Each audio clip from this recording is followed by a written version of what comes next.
महाविद्यालय वरळी येथे आलेलो आहोत। पंचकर्म विभागातर्फे एक पथनाट्य सादर करत आहोत। पथनाट्याचं नाव आहे पंचकर्म शरीरशुद्धीचा आयुर्वेदिक महामार्ग। माझे नाव डॉक्टर प्रसाद वासकर। मैं डॉक्टर अर्जुन प्रजापती। मी डॉक्टर नेहा साळुंखे। आपल्यासमोर सादर करत आहोत पथनाट्य शुद्ध देह सुखी जीवन। या नाटक बघा, शारीरिक मानसिक रोग पुरा, शुद्ध देह सुखी जीवन, नैसर्गिक पुरातन आरोग्य पद्धतीशी नाते जोडा। ये भगवान, ये काम, प्रेशर, दबाव, पोल्यूशन, खराब अन्नपान, कल रात को अच्छे से नींद भी नहीं आई, कितने दिनों से अच्छे से सोया भी नहीं मैं, बाल भी गिर रहे हैं, पेट दुखता रहता है, ये त्वचा भी काली पड़ रही है। अभी तो मैं बस 25 साल का हूँ। ये सब आपको तुझं रात्री न झोपण्याचं कारण मीच आहे। मी आहे स्ट्रेस।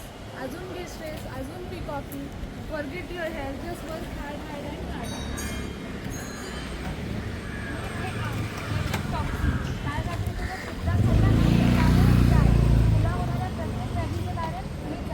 तुला जो चिडचिडापणा होतो ना, त्याचे सुद्धा एक मीच आहे।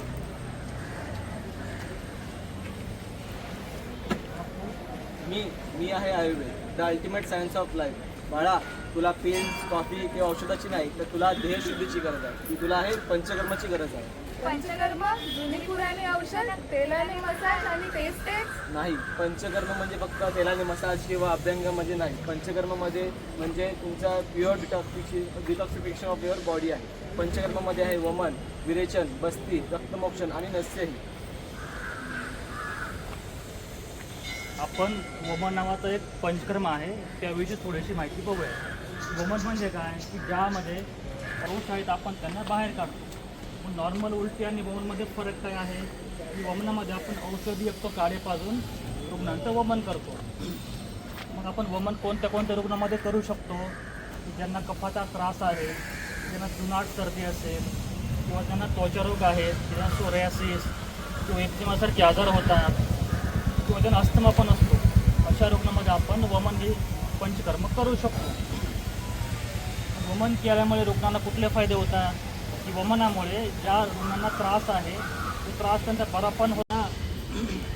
अस्थमा असेल किंवा ज्यांना पित्ताचे विकार असतील, अशा रुग्णांना तुम्ही उपदेश करू शकता आणि पोद्दारमध्ये यासाठी त्यांना उपचारासाठी त्यामध्ये पाठवू शकता। पोद्दारमध्ये ओपीडी नंबर 7 मध्ये त्यांना पाठवू शकता वमनाकरिता, ज्याने की कफाचे विकार त्यांचे बऱ्यापैकी कमी होतील। त्यानंतर वळूया आपण विरेचनाकडे। विरेचन हा देखील पंचकर्मापैकी एक उपचारच आहे। विरेचनमध्ये आपण काय करतोय? विरेचन म्हणजे आपण शरीराच्या अधोभागाद्वारे व्याधीचं निवारण करणार आहे। अशा शोधन पद्धती आहे ही एक। जसं आपण वमन म्हटलं की उलट्या करवतात, तर विरेचनमध्ये आपण अधोभागाने म्हणजे संडासचं औषध देऊन करतात। तर असं नाहीये की संडास जास्त करवतात किंवा कसं म्हणजे फक्त संडास करवतात। तर आपण आधी विरेचन करण्यासाठी शरीर तयार करतो, त्यासाठी आपण औषधीयुक्त तूप पाजत असतो, पूर्ण बॉडीला तयार करून घेतो आपण। आणि त्यानंतर जे जमा झालेले दोष आहे आपल्या आमाशयात, पूर्ण शरीरातून आमाशयात दोष आणले जातात आणि त्यानंतर आपण जुलाबाचं औषध देऊन जुलाब करवत असतो।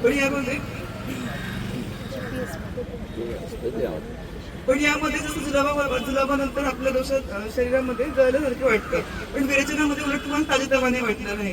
पित्ताची व्याधी, ज्याच्या भ्रम असेल, स्किन डिसीजेस असतील, तर यासारखे बरेचसे औषधाचे विकार असतील, सोरियासिस वगैरे स्किन डिसीज असतील, तर याच्याने विरेचनाने बरे होतात। किंवा असं नाहीये की प्रत्येक व्याधी असल्यावर आपण विरेचन करावं। ऋतुकालीन संशोधनामध्ये म्हणजे शरद ऋतूमध्ये स्वभावतच पित्त वाढलेलं असतं, आपण त्यामध्ये ऋतुकालीन संशोधनामध्ये एकदा वर्षातून एकदा शरद ऋतूमध्ये विरेचन करू शकतो। यासाठी आपल्याला पंचकर्म विभाग। मी या पंचकर्माबद्दल सांगते। वस्तीमध्ये आपण काय करतो, दुधाद्वारे आपण तेल किंवा औषधी काढा हा हात सोडतो। तेल आपण कशाने सिद्ध करतो? तुम्हाला जे व्याधी झालेत त्यानुसार आपण औषधी द्रव्य वापरतो आणि त्यांनी तेल किंवा तूप सिद्ध करतो।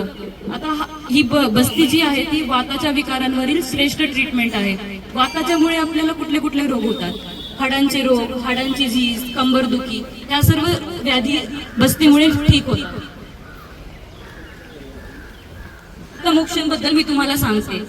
या पंचकर्मामध्ये आपण काय करतो, दूषित झालेले रक्त आपण शरीरातून बाहेर काढतो. आता दूषित रक्त आपण कसे बाहेर काढणार, जलोका म्हणजेच लीच थेरपी करून किंवा आपण निडलनी ते रक्त बाहेर काढतो. दूषित रक्त यामध्ये बाहेर निघतो. दूषित रक्तामुळे आपल्या त्वचेवरील विकार, लवकर न भरून येणारी झीज, केश विकार, आपल्या तोंडावरती होणारे पिंपल्स, डाग ते सर्व ठीक होतात. या दूरसाठी आर्य पोद्दार हॉस्पिटलमध्ये आपण पंचकर्म विभागामध्ये विचारा. आता आपण शेवटची पंचकर्माची पद्धत म्हणजे नसते याबद्दल आपण हे करून घेऊ. तर नसते आपण पूर्वजत्रुगत रोग म्हणजे मानेपासून ते केसापर्यंत जे विकार असतात त्या विकारावरती आपण नस्य कर्म करतो. तर केश पतन झालं, केश पांढरे होणे झालं, त्याच्यानंतर मग मन्याशूल म्हणजे आपलं मानेचे नुकसान झाले, मानेची गादी सरकते त्याच्यावरचे विकार. तर या सर्व विकारावरती आपण नस्य हे कर्म करू शकतो. तर या सर्व पंचकर्म करण्यासाठी तुम्ही आर्य महाविद्यालय पोद्दार वरळी येथे तुम्ही संपर्क साधू शकतात. पंचविभागातर्फे आपल्या सर्व संधी ही पंचकर्म अवेलेबल करून दिलेलं आहे. तर आपण या पंचकर्म केल्याच्या नंतर आपल्याला काय काय फायदा होता हे आपण रोगिणीकडून सांभाळून घेऊया. तर पंचकर्मामध्ये आम आणि स्ट्रेस हे मेन स्टॉक्स आहेत. आपण त्याला काढल्याच्या नंतर रोगीला किती चांगलं वाटतं हे आपण रोगीकडूनच बघून घेऊ. पंचकर्मा जिसके अंतर्गत वमन कार्य किया जिससे मेरा कफ शांत हो गया, विरेचन कार्य किया जिससे मेरी एसिडिटी सही हो गई, रक्त मोशन जिससे मेरा त्वचा का विकार सही हो गया, बस्ती किया जिससे मेरे घुटनों का दर्द, कमर का दर्द, ये सब चीजें सही हो गई. नींद भी अच्छी आती है अभी. और remember, do not just wash from outside, clean from inside. आप भी पंचकर्मा का उपयोग कीजिए. आयुर्वेदिक जीवनशैली वापरा, पंचकर्म करून बघा. पंचकर्म करा नियमित, आरोग्य राहील सुरक्षित. आरोग्याचा पाया मजबूत करा, पंचकर्म करा. तेव्हाच विकसित केलं होतं आणि तेच आपण पुढे चालवतोय.